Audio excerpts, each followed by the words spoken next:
Dina hiji poe si kancil. Satonu dianggap pinter eta teh keur lelempangan di sisi leuweung. Manehna keur naengan walungan kusap cuaca poeayana teh panas kacidian. Si kancil neangan cair keur nginum kusabab ngarasa haus.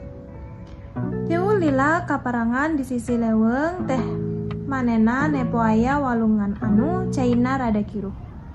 Si kancil nyamperkeun sarta ngiun caina eta. Ngurus si kancil nginum aya anu nyuara dina jeru beulengna. Kruk kruk kruk. Wah, rupana si kancil aya natos mulai kelaparan. Si kancil ngabayangkeun nikmatana lamun aya kadarahan kabingnya nyaeta bonteng. Nanging kebun bonteng eta aya di paeunteus walungan. Kumaha cara nyebarangeun nya kuring teh? Cuk si kancil bari mikirna cara sakedan. Tiu fungsilah lila si kancil boge ide. Bari ajol-ajolan si kancil kegirangan terus bari ngajorowo. Hei buaya-buaya, hayu buru keluar. Kuring boga kadahara jang maraneh. Cuk si kancil ka buaya-buaya anu kabeneran loba cicing di walungan eta teh. Sekali deui si kancil ngageroan. Buaya-buaya buru keluar.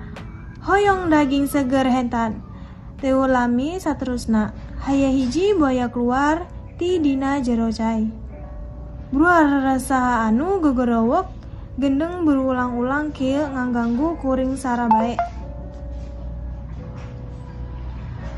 Buar pamimpin buaya datang. Heh kancil, cicing maneh lamun henteu cicing. Ku urang daang maneh, cek buaya kadua anu kaluar barengan.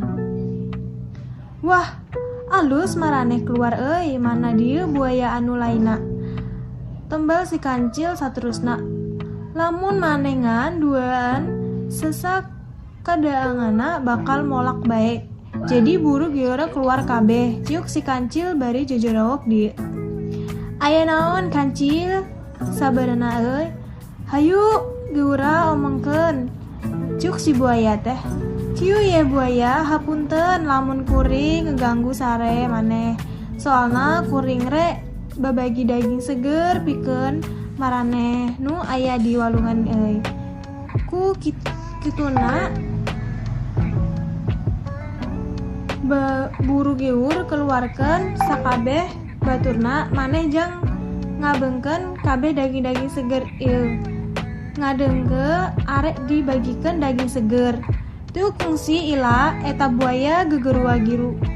Ngageroan bapaturna supaya kaluar kabeh. Hei bapaturna kabeh, aya daging gratis euy. Hayu urang keluar. Ciuk pampingin buaya mikeun komandan tu tegas kanu buaya sejen. Teu sabaraha lami tos mulai kakaluar eta buaya-buaya tina jero cai teh. Nah ayana kuring kedang ngitung ti hulna aya sabaraha buaya-buaya anu hadir teh. Hayu maraneh para buaya gegerua ngajajar heuleu tepi ka sisi walungan palih ditu itu. Engke kuring hitung hiji-hiji. Cuk si kancil bari rada serius ngomongna. Tiu mikir panjang, si buaya-buaya eta gegerua giru nyongkot posisi masing-masing. Buaya-buaya mulai ngejajar tepi kasih walungan seberang nyuun seperantos jembatan. Oke, ayeuna kuring langsung mulai ngitungnya.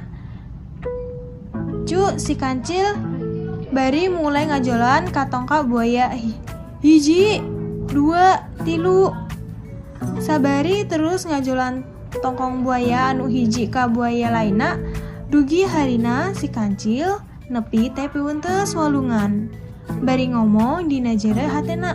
Gampang geungeun euy. Dugi di piweunteus walungan, si kancil ngomong ka buaya-buaya. Hei buaya-buaya, sabarna teh tiu euy aya daging seger anu rek kuring bagikeun. Kan geus ka tempo kuring teh tiu mawana naon. Kuring mah ngan sangkur hayang meunteus walungan. Hunggul weh da kuring ge lapar euy. Cu si kancil teh bari suara suri. Sakabena buaya anu aya di dirinya atuh meren kesel kabeh kusabab ngerasa ditipu si kancil. Hah, awas maneh kancil mun kabanggih eudeui baik maneh. Teu mikir panjang si kancil geura lumpet gilis asup ka jero tatangkalan nuju kebon patani kaur ngalah bonteng anu jadi kabehna. Hatur nuhun.